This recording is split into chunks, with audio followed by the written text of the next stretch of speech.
The first thing I did every morning was check Marcus's engagement metrics. Not my own coffee, not the news, not even my phone's battery percentage. I reached across the empty space where my boyfriend should have been sleeping and opened his Instagram analytics. 4.2% engagement rate. Decent, but not great. His latest post about discipline being the bridge between goals and accomplishment was underperforming. I knew it would. The caption lacked emotional hook, something I'd mentioned 3 times during dinner last night while he scrolled through his DMs, half listening. "Babe, you're overthinking it," he'd said, not looking up from his phone. My audience likes authenticity, not marketing speak. Authenticity. The word tasted bitter at 6:47 a.m., sitting in my own apartment, managing the social media empire of a man who couldn't acknowledge my existence beyond these 4 walls. My name is Elena Vasquez, and I used to believe that love meant making yourself useful in invisible ways. For 18 months, I'd perfected the art of being Marcus Chen's secret weapon, the content strategist who polished his captions, the emotional support system who listened to his algorithm anxieties, the girlfriend who existed only in the spaces between his public life. I remembered the exact moment this arrangement crystallized. We'd been dating for 3 months when Marcus got his first brand partnership offer. I was lying on his chest in his studio apartment, feeling his heartbeat accelerate as he read the email. Holy shit, Elena, this is it! This is actually happening! His voice carried that particular tremor of dreams becoming tangible. But they want to know about my personal brand, my lifestyle, my relationship status. I'd lifted my head to look at him, expecting to see excitement about sharing this milestone. Instead, I saw calculation. "What are you thinking?" I'd asked, already knowing I wouldn't like the answer. "I'm thinking this industry is brutal. One wrong move, one misaligned post, and you're done. I need to be smart about how I present myself." His fingers traced patterns on my shoulder, a gesture that used to feel intimate but now felt like distraction. "Maybe we should keep things private for a while. Let me establish my foundation first." The word foundation should have been a red flag. Foundations are built to support structures that come later, but I was 26 and had spent most of my 20s believing that the right man would see my value, even if the rest of the world missed it. So I said, okay. I said I understood. I said I'd wait. 18 months later, I was still waiting, but I'd stopped calling it waiting. I called it supporting. I called it partnership. I called it love. The irony wasn't lost on me that I spent my days building authentic brand narratives for Fortune 500 companies while living inside the most inauthentic relationship of my adult life. At Meridian Digital, I was the strategist who specialized in transparency, campaigns, the consultant who helped brands find their genuine voice.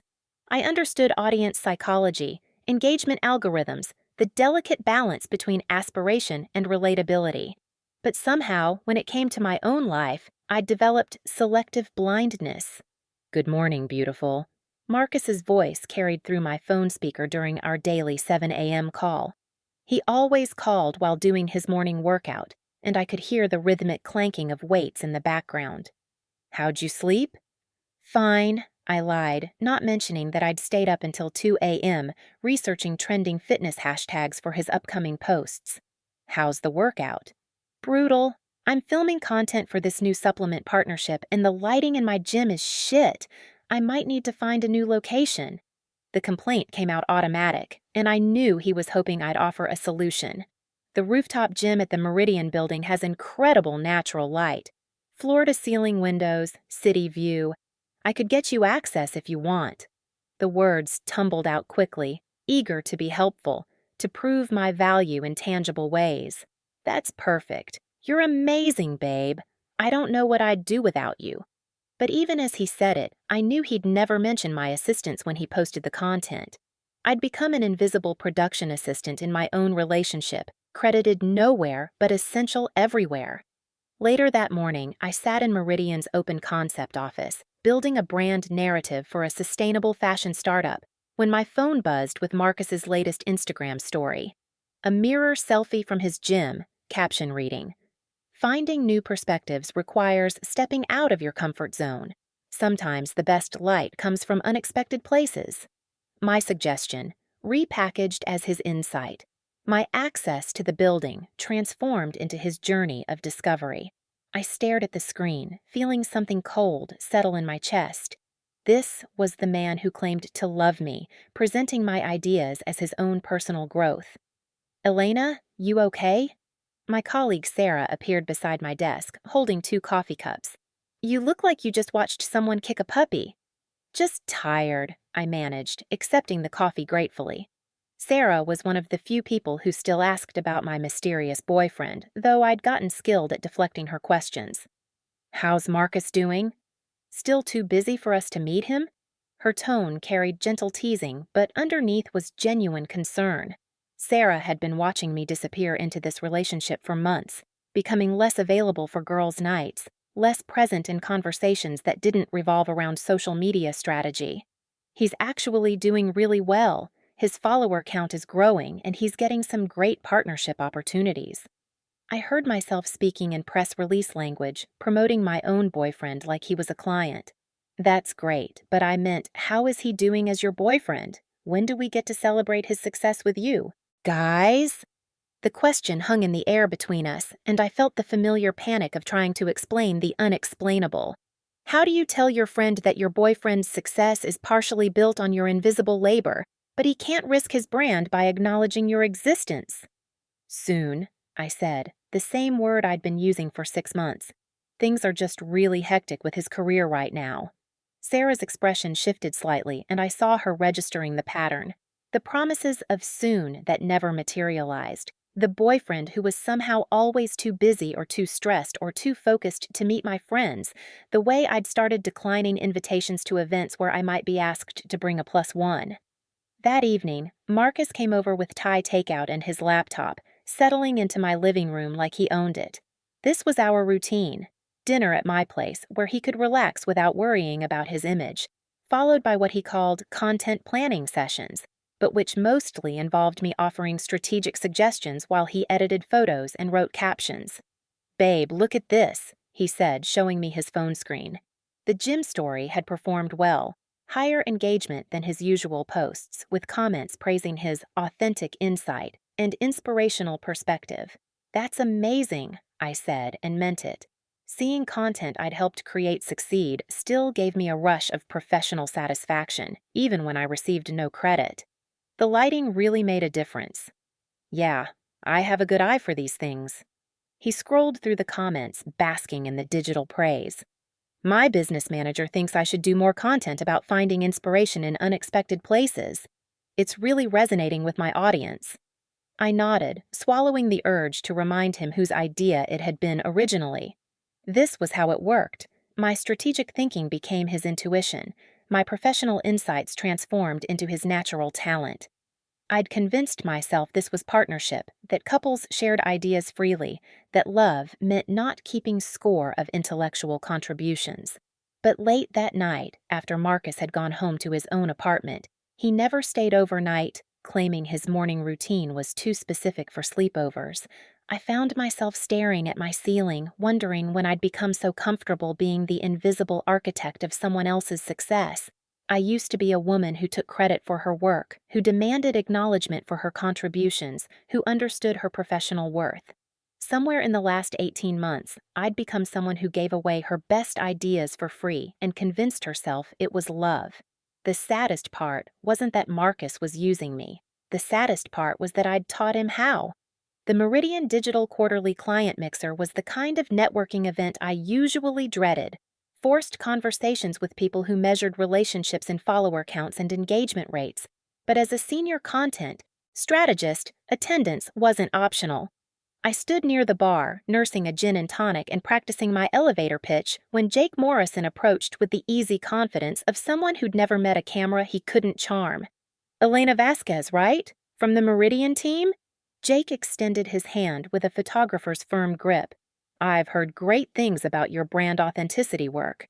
"Thanks. I saw your portfolio. Your influencer content is really compelling. You have a gift for making sponsored posts feel organic." Professional small talk was easier than personal conversation, and I felt my shoulders relax slightly.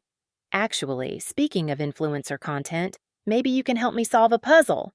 Jake pulled out his phone, scrolling through what looked like a meticulously organized portfolio.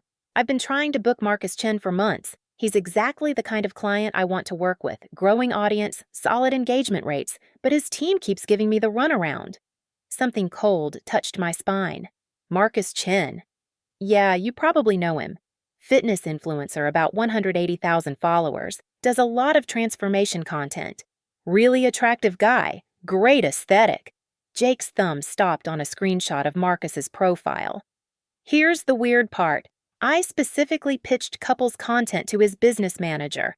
The relationship market is absolutely exploding right now, and mystery girlfriend content only takes you so far. My gin and tonic suddenly tasted like metal. Couples content? Oh, it's huge. Let me show you. Jake's enthusiasm was infectious as he swiped to a presentation slide titled Relationship Content Strategy, Q3 Trends. Fitness couples are pulling insane numbers. Workout videos together, healthy recipe content, relationship advice posts. Audiences eat that stuff up because it adds a vulnerability layer to the aspiration content. I stared at his phone screen, watching him scroll through mood boards of beautiful fit couples. Every woman looked like she'd stepped out of an activewear catalog. Toned abs, perfect teeth, the kind of effortless beauty that translated well to Instagram's visual algorithm. Every woman looked nothing like me. The engagement rates are incredible, Jake continued, oblivious to my growing horror. Couples content gets 23% higher engagement than solo posts, and brand partnerships pay double for authentic relationship content. I can't figure out why Marcus is leaving money on the table. His mysterious girlfriend angle worked for building intrigue, but at his follower level, audiences want to see the actual relationship. My throat felt tight. Maybe he doesn't have a girlfriend? Jake laughed. Oh no, he definitely does. His captions reference her all the time. My person. Building something beautiful with someone special. All that romantic stuff. His audience is dying to see her. The comments on his posts are full of people begging him to reveal his girlfriend. It's a goldmine he's just ignoring. I excused myself to the bathroom, my legs feeling unsteady. In the mirror, I saw exactly what Marcus saw, a woman who didn't fit the aesthetic requirements of his brand empire. My face was pretty enough, but soft in places where his audience expected angles. My body was curvy where fitness influencers demanded definition. I wasn't a before photo because I wasn't trying to become after. I was just a woman who happened to love someone who couldn't afford to love me back publicly. The rational part of my brain, the part that built brands for a living, began analyzing Jake's presentation with professional detachment. Marcus wasn't avoiding couples content because he wanted privacy. He was avoiding it because I was bad for business. That night, I did something I should have done months earlier. I audited Marcus's digital presence with the cold eye of a content strategist rather than the wishful thinking of a girlfriend. I opened every analytics tool I had access to, pulled his engagement data, analyzed his content themes, mapped his audience demographics. What I found was surgically precise in its cruelty. Marcus posted about date nights, but the restaurants were never location tagged because we'd never actually been to the trendy spots he referenced. He shared couples workout content, but the female silhouette in his mirror selfies was always strategically cropped, and I realized with growing horror that it was never actually me. He talked about his amazing woman in captions, but the accompanying images were always stock photos of sunsets or motivational quotes, never pictures of us together. I was a ghost haunting the edges of his digital empire, and I'd helped him perfect the haunting. The evidence was overwhelming. In 18 months of dating, not a single photograph of me had appeared on any of his platforms. Not my face, not my hand holding his, not even my shadow in a mirror selfie. I had been systematically erased from the visual narrative of his life while simultaneously providing the emotional and strategic labor that made that narrative possible. For 3 days, I barely slept. I obsessively analyzed every post, every story, every interaction. I pulled engagement data and cross-referenced it with our relationship timeline. I mapped his content themes against our private conversations. watching my ideas and insights transform into his personal brand pillars. The pattern was devastating in its consistency. Every strategic suggestion I'd offered had been implemented. Every emotional conversation we'd had about authenticity and vulnerability had been repackaged into content. Every piece of professional advice I'd given him about audience psychology had become part of his posting strategy. But I remained invisible, an uncredited ghostwriter in my own love story. On the third day, something inside me shifted. I was sitting in my office, building a transparency campaign for a tech startup that wanted to appear more human and relatable when the irony hit me like a physical blow. I was the strategist companies hired when they wanted to appear authentic. I specialized in closing the gap between public image and private reality, and I was living inside the most inauthentic relationship of my adult life. Elena? Sarah appeared beside my desk again, concern clear in her voice. Are you okay? You look like you haven't slept in days. I looked up at her, this friend who'd been gently questioning my invisible boyfriend for months, and realized she'd been seeing what I'd refused to acknowledge. Sarah, can I ask you something? Of course. In your opinion, what does it mean when someone claims to love you but systematically excludes you from every public aspect of their life? Sarah's expression grew serious. She pulled up a chair and sat down, giving me her full attention. Elena, are we talking about Marcus? Hypothetically. Hypothetically, I'd say that person is either ashamed of you or using you, and neither of those options is love. Her voice was gentle but firm. How long has this been going on? 18 months. The number sounded different when I said it out loud. Not romantic, not patient, just wasteful. 18 months of what exactly? I found myself describing my relationship in marketing terms, like it was a campaign strategy I was analyzing for a client. The systematic erasure, the invisible labor, the gap between private intimacy and public denial. As I spoke, I watched Sarah's expression shift from concern to horror to something that looked like professional recognition. Elena, she said carefully, you know what this sounds like to me? It sounds like you're providing unpaid consulting services to someone who's using your expertise to build a brand that explicitly excludes you. That's not a relationship. That's exploitation with benefits. The word exploitation hit me like cold water. I'd been thinking of myself as a supportive girlfriend, a partner who understood the complexities of building a social media career. But Sarah was right. I was providing professional-level strategic consulting, emotional labor, and intellectual property to someone who refused to acknowledge my existence. That evening, I sat in my apartment staring at my laptop screen. For the first time in 18 months, I wasn't researching trends for Marcus or polishing his captions or analyzing his engagement metrics. Instead, I was confronting the truth that I'd been both architect and victim of my own invisibility. I'd convinced myself that love meant becoming the wind beneath someone's wings, never questioning why I had to remain invisible to make him soar. But the moment I applied my professional lens to my personal life, I saw the masterpiece of my own erasure and realized I'd helped paint every brushstroke.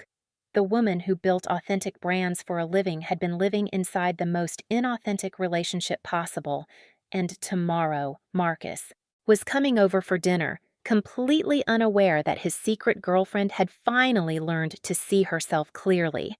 The foundation was cracking, and I was about to bring the whole structure down.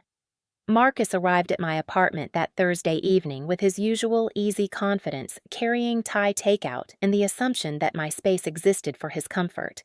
He kicked off his designer sneakers at the door, tossed his keys onto my coffee table with the casual ownership of someone who'd never questioned his right to occupy any room he entered, and immediately pulled out his phone to check his latest post's performance.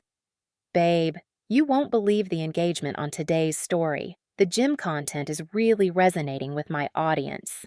He settled onto my couch like he owned it, spreading his long limbs across the cushions I'd carefully arranged. I think I'm finally cracking the code on authentic inspiration content. I watched him from the kitchen doorway, this man who'd spent 18 months teaching me to make myself invisible, and felt something cold and precise settle in my chest. He was beautiful in the way that photographs well. Sharp jawline, perfectly tousled hair, the kind of symmetrical features that commanded attention in a crowded room. But for the first time, I was seeing him with the analytical eye I used to dissect brand campaigns, and what I saw was a carefully constructed product. "Marcus," I said, my voice steadier than I expected, "I want to talk about your content strategy." His eyebrows lifted slightly. This was business language, not girlfriend language, and 18 months had taught him to pay attention when I shifted into professional mode. His free consulting was about to begin, and he knew it. "What about it?"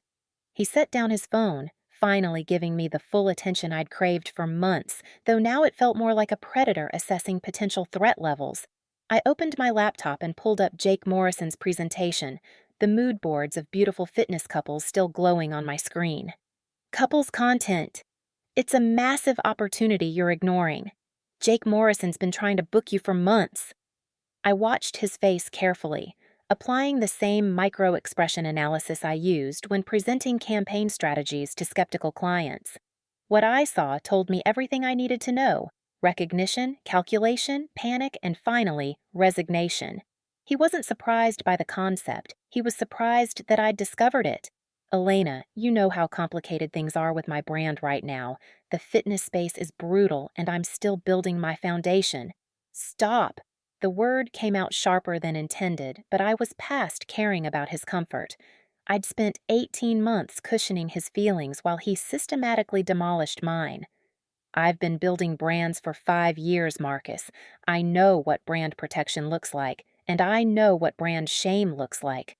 "Which one is this?" Marcus set down his phone. Completely, and I realized this was the first time in months that I had his undivided attention. His Instagram notifications could wait. Something in my tone had finally penetrated his digital armor. "It's not that simple, Elena." "Then make it simple." I turned the laptop screen toward him, Jake's mood boards filling the space between us like evidence in a trial.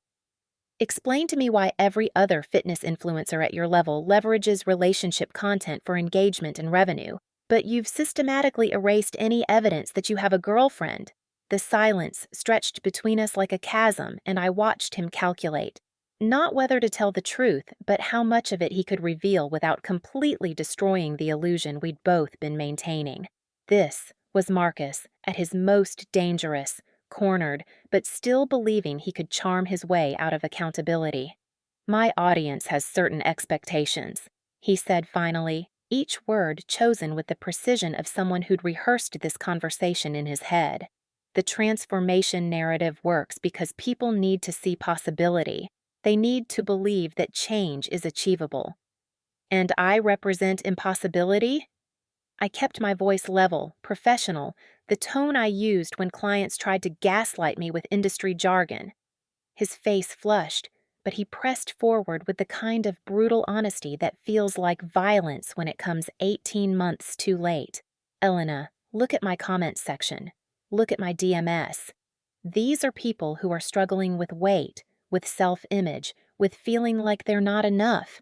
When they see me, they see what's possible if they commit to the process." He paused, and I saw him gathering courage for the killing blow. "If I post pictures with someone who doesn't represent the results they're working toward, it undermines the entire message."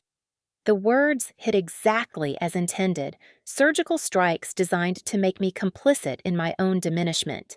But 18 months of content strategy work had taught me to recognize manipulation techniques, even when they were wrapped in pseudo-logical justification. "So, I'm bad for business," I said, and watched him flinch at the direct confrontation with his own calculation. "Your girlfriend is brand-damaging content." "That's not what I said." "It's exactly what you said. You just used more words." I closed the laptop and studied his face, seeing him clearly for perhaps the first time. "Marcus, do you know what I do for a living? Like, specifically, what I do?" He looked confused by the pivot, probably expecting tears or pleading or the kind of emotional breakdown that would let him comfort his way back into control. "You work in marketing. Social media stuff. I build authentic brand narratives for companies that want to connect with real audiences. I specialize in transparency strategies and trust-building campaigns."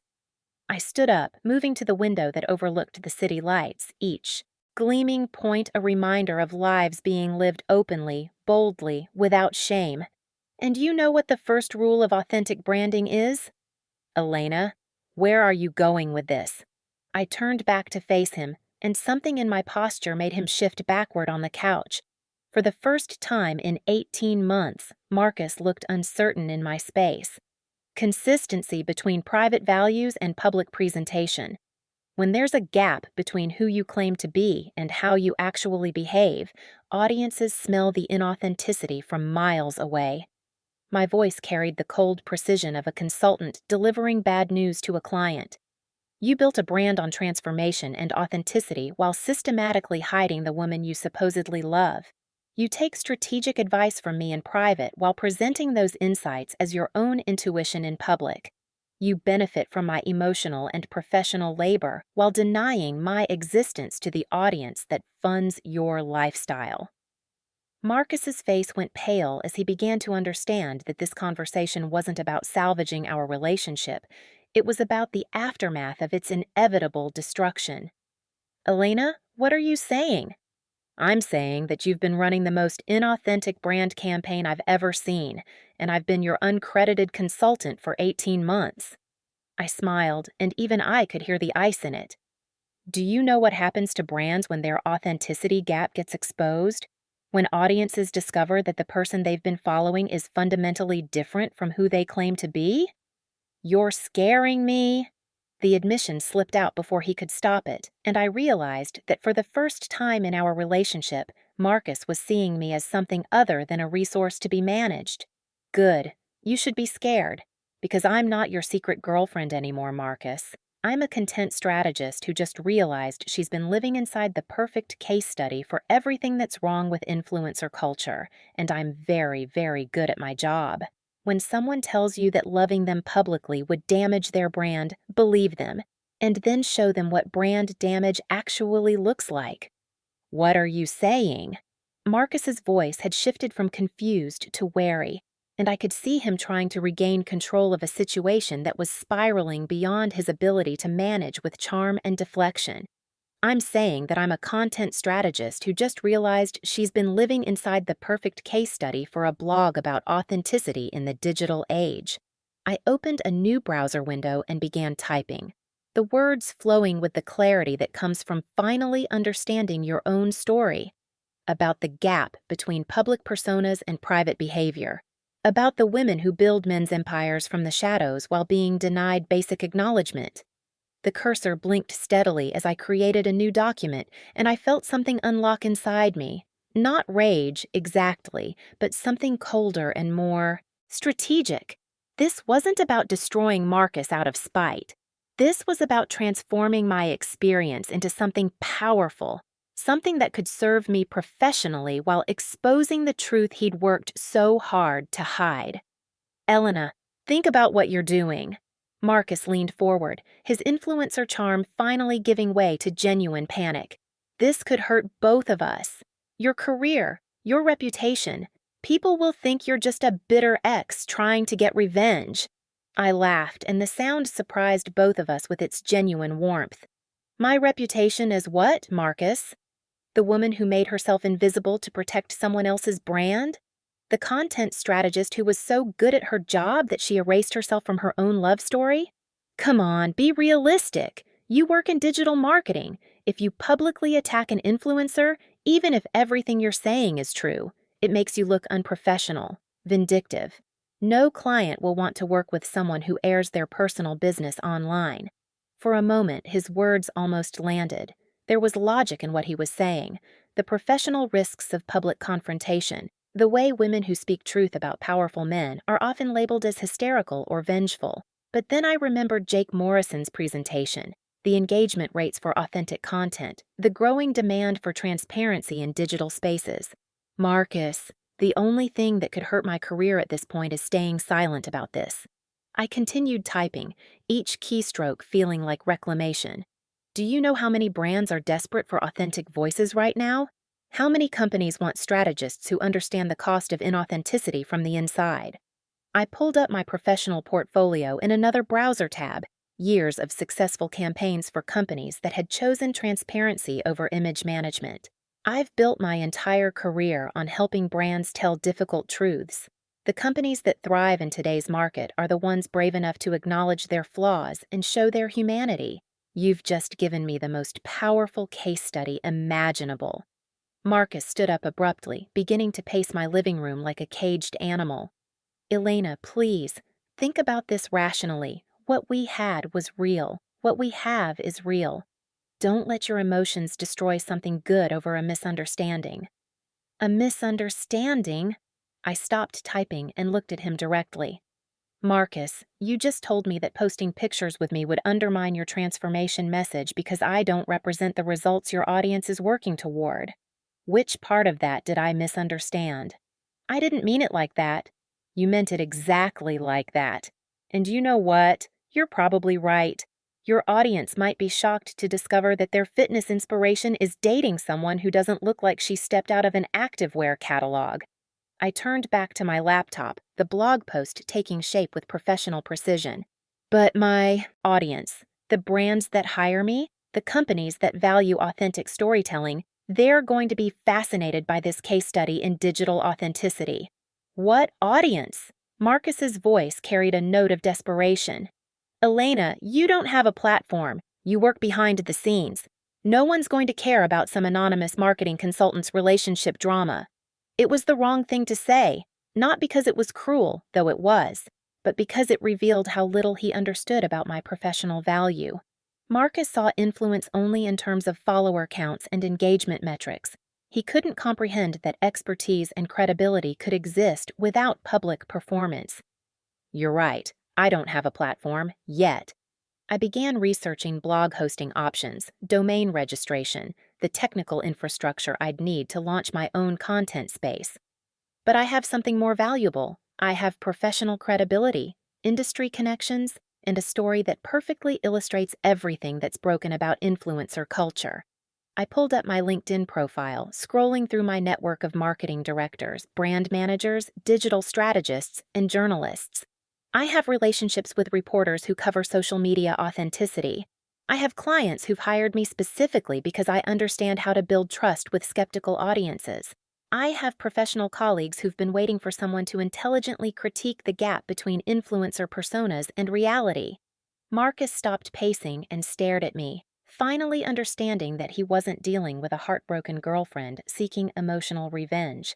He was facing a strategic professional who had just identified the opportunity of her career. You can't do this, he said, and the way he said can't made it clear this was a threat rather than a plea. I'll contact your company. I'll tell them you're using confidential relationship information for professional gain. I'll make sure everyone knows exactly what kind of person you really are. What kind of person am I, Marcus? I kept typing, documenting our conversation in real time.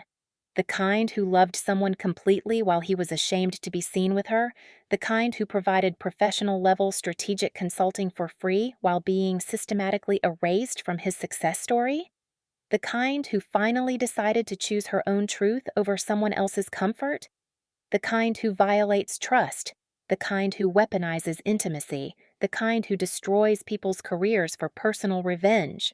His voice was rising, and I realized he was trying to make me feel guilty for threatening his image the same way he'd made me feel guilty for wanting acknowledgement.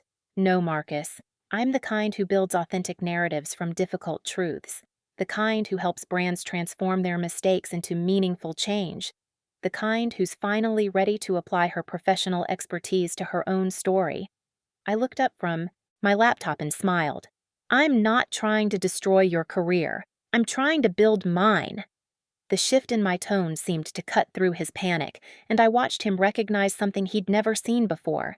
Elena Vasquez as a strategist rather than a resource, as someone with her own ambitions rather than someone whose primary function was supporting his.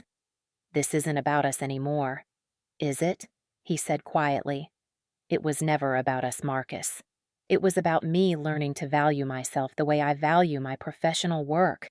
It was about realizing that the woman who builds authentic brands for Fortune 500 companies deserves more than being someone's shameful secret. I began outlining the blog post structure, applying the same strategic thinking I used for client campaigns. You taught me something valuable. You showed me exactly what inauthenticity looks like from the inside. That's worth sharing. Marcus stood there, 6 feet of sculpted muscle and wounded ego, and I realized he'd never looked smaller to me. For 18 months, his physical presence had made me feel diminished, but now I saw him clearly. A man whose entire identity was built on external validation, who crumbled the moment someone refused to support his carefully constructed image. You know what the irony is? I continued typing, each word feeling like liberation. If you'd just loved me openly, honestly, this blog would be about something completely different. It would be about the fitness influencer who proved that transformation isn't just about physical appearance. It's about the courage to live authentically. I paused, looking at him directly. But you taught me that my job was to disappear, so now I'm going to do the opposite with surgical precision. The most powerful revenge isn't destruction, it's transformation. I wasn't going to destroy his brand. I was going to become mine. Marcus left that night with the particular kind of rage that comes from being seen clearly for the first time, and I sat down to write the post that would redefine both our narratives. But as I wrote, I realized this wasn't really about him at all. It was about the content strategist who'd forgotten her own value and the woman who was about to remind the internet why authenticity always wins in the long game. I published the blog post at 6 a.m. on a Tuesday, timed for optimal engagement based on 5 years of professional knowledge about digital media consumption patterns. The title read, "I was his secret girlfriend. Now he's my public mistake. A content strategist's guide to digital authenticity." I'd spent 3 days crafting it with the same precision I used for Fortune 500 campaigns: compelling hook, strategic narrative arc, actionable insights wrapped in personal revelation. This wasn't just a breakup post. It was a masterclass in authentic brand building, using my own experience as the case study. By 8 a.m., my phone was buzzing with notifications. Sarah had shared it across her network with the caption, "This is why we need more women in leadership positions." My former colleague from my first marketing job had commented, "Elena, this is brilliant. You've articulated something I've felt but never had words for." By noon, the post had 15,000 views and climbing. By 3 p.m., it was trending on LinkedIn under number Authenticity in Marketing. By evening, 3 journalists had reached out for interviews, and my inbox was flooded with messages from women sharing their own stories of invisible labor and systematic erasure. But the real revelation came in the comments section. What I'd thought was my personal story of romantic disappointment had touched something universal. Marketing professionals were sharing it as required reading for authenticity campaigns. Dating coaches were using it to discuss emotional labor in relationships. Business consultants were bookmarking it as an example of strategic transparency. "Elena, you need to see this," Sarah called me that evening, her voice electric with excitement. "Harper's Bazaar wants to interview you about digital authenticity and women's invisible labor, and 3 different marketing agencies have reached out about consulting opportunities." I stared at my laptop screen, watching the engagement metrics climb with the same analytical eye I'd once applied to Marcus's content. But this time, I was the subject, not the invisible architect. This time, my name was attached to the strategy. My face connected to the insights, my voice carrying the message. The irony was delicious. Marcus had spent 18 months hiding me because I didn't fit his brand aesthetic, but my authenticity, my willingness to be seen as imperfect, complex, human, was exactly what audiences craved in an increasingly polished digital landscape. "Sarah, I think I just accidentally launched my personal brand," I said, scrolling through messages from marketing directors, podcast hosts, and conference organizers. "Accidentally?" "Elena, this is the most strategic career move I've ever seen. You turned your worst relationship experience into a professional breakthrough." 2 weeks later, I was sitting in the offices of Authenticity First, a boutique consulting firm that specialized in helping companies navigate transparency initiatives. The founder, Maria Santos, had reached out after reading my blog post, interested in discussing a senior strategist position. Your piece on digital authenticity has been shared over 100,000 times, Maria said, leaning forward across her glass conference table. But what impressed me most wasn't the viral success. It was the strategic thinking behind it. You took a personal experience and transformed it into actionable business insights. That's exactly the kind of authentic narrative building our clients need. The response has been overwhelming, I admitted. I expected some engagement from my professional network, but I didn't anticipate it resonating with people outside the marketing industry. That's because you touched on something bigger than marketing. You wrote about the courage to choose authenticity over comfort, truth over convenience. In a world where everyone's trying to curate perfection, your willingness to be genuinely human was revolutionary. Maria slid a folder across the table. We want to offer you a position as Senior Director of Authentic Brand Strategy. Your first project would be developing a workshop series called The Authenticity Advantage, helping companies understand that transparency isn't a risk, it's a competitive advantage. I opened the folder and saw a salary offer that was 40% higher than my current position, plus equity in a growing company, plus the creative freedom to build programs around authentic storytelling. Everything Marcus had said about my career being damaged by public honesty had been spectacularly wrong. That evening, I called my sister Sophia to share the news. She'd been one of my first readers, sharing the post with her journalism classmates as an example of strategic personal branding. "Elena, I'm so proud of you," she said, and I could hear the smile in her voice. "But can I ask you something? Have you heard from Marcus at all?" I laughed, realizing I hadn't thought about Marcus in days. "Actually, no. And honestly, it doesn't matter anymore. This was never really about him. It was about me remembering who I am when I'm not making myself smaller for someone else's comfort."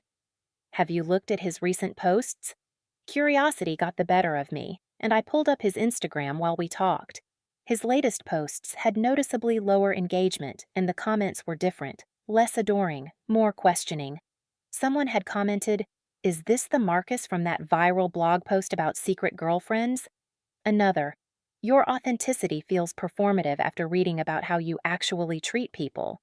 "His follower count is down about 15,000, Sophia observed. "And look at the comments on his relationship posts. People are asking about the mysterious girlfriend situation." I scrolled through the responses, watching Marcus try to manage a narrative that was no longer under his control. He'd posted a vague story about focusing on personal growth and learning from past mistakes, but it felt hollow compared to the specificity of authentic storytelling. "You know what the funny thing is?" I said to Sophia. "If he'd just owned the truth, admitted that he'd made mistakes, shown genuine growth, demonstrated real authenticity, his audience probably would have respected him more. But he can't stop performing long enough to be human." 6 months later, I was delivering a keynote speech at the Digital Marketing Summit, addressing an audience of 2,000 marketing professionals about the authenticity advantage, why transparency trumps perfection. My presentation included case studies of brands that had thrived by embracing vulnerability, companies that had transformed crises into opportunities through strategic honesty. "The most successful brands in today's market aren't the ones that appear perfect," I said, looking out at the sea of faces. "They're the ones that appear human. They're the ones willing to admit mistakes, show growth, and connect with audiences through shared imperfection rather than aspirational distance." After my speech, a young woman approached me during the networking break. "Ms. Vasquez, your blog post changed my life." I was in a similar situation, providing unpaid emotional labor to someone who was ashamed to be seen with me. "Reading your story gave me the courage to choose myself." I smiled, remembering the Elena who used to measure her worth by how useful she could be to someone else. "The hardest part isn't leaving. It's remembering that you deserve to be chosen, not hidden." "Can I ask you something?" she said. "Do you regret the relationship? The time you spent helping him build his career?" It was a question I'd been asked in every interview, every podcast appearance, every conversation about my story, and my answer had evolved as I'd grown into this new version of myself. "I don't regret the love I gave," I said carefully. but I regret not giving that same level of love to myself. I spent 18 months making someone else's dreams come true while forgetting I had dreams of my own. The relationship taught me something valuable. It showed me exactly what I would never accept again. That night, sitting in my new apartment, bigger, brighter, filled with the kind of furniture I'd chosen without considering anyone else's preferences, I reflected on the journey from Marcus's secret girlfriend to my own public success. I thought love meant making yourself smaller. I learned that love, real love, means making yourself more authentic, not less visible. And sometimes you have to love yourself first before anyone else can love you properly. The love trap had finally snapped open, but instead of releasing a victim, it had freed a woman who'd remembered her own power. Marcus was still posting inspirational quotes about transformation and growth, but his engagement continued to decline as audiences sensed the performance behind the authenticity claims. Meanwhile, I was building something real, a career based on genuine expertise, relationships built on mutual respect, a platform that celebrated truth over perfection. I'd transformed my worst relationship experience into my greatest professional breakthrough, proving that sometimes the most powerful revenge is simply refusing to remain invisible. The phoenix had risen, not from Marcus's ashes, but from the woman I'd buried to make room for his shame. And she was magnificent. If Elena's journey from secret to strategic queen resonated with you, smash that subscribe button because every woman deserves to be someone's first choice, not their hidden shame. Drop a comment below. Have you ever made yourself smaller for someone who couldn't handle your full light? Your story matters, and this community is here for your glow-up journey. Strong sparkles.